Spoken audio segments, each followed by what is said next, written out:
একটু একটু জোরে তালি দিলে একটা খেলাটা সুন্দর খেলা যাচ্ছে। কিভাবে এই ব্যাটটার ভিতরে কিচ্ছু নাই, এক এক করে কতগুলো ভুল বেরোচ্ছে। তাই দেখো, একটু তালি না দিলে কিন্তু ভুল বেরোবে না।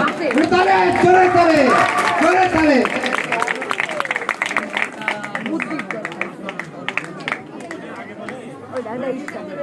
তালে তালে তালে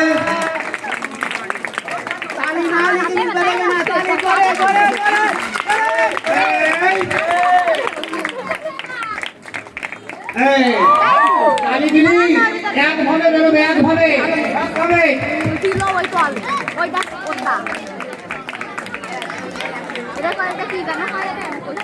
সময়ের স্বল্পতার কারণে সকালের থেকে মানে পুরো 24 ঘন্টা এভাবে খেলা দেখাবে, পুরো 24 ঘন্টা খেলা শেষ হবে না। সময় স্বল্পতার কারণে অনেক খেলা, একটা মানুষকে মাথা, হাত, জিহ্বা সম্পূর্ণ আলাদা আলাদা করে দিয়ে খেলা দেখাতে পারে সাথে। একটা মানুষকে পুরো পুরো কোনো মানে কি বলবো, কোনো চাদর বা কোনো কাপড় ছাড়া সে সঙ্গীতে বাঁচতে পারে। এবং একটা মানুষকে সরাসরি সে কোপ দিয়ে একটা ছুরি দিয়ে এপার ওপর বের করে দিতে পারে ব্যাটের ভিতর দিয়ে। এই সাথী বিশ্বাস একটু দাঁড়ে একটু দাঁড়ে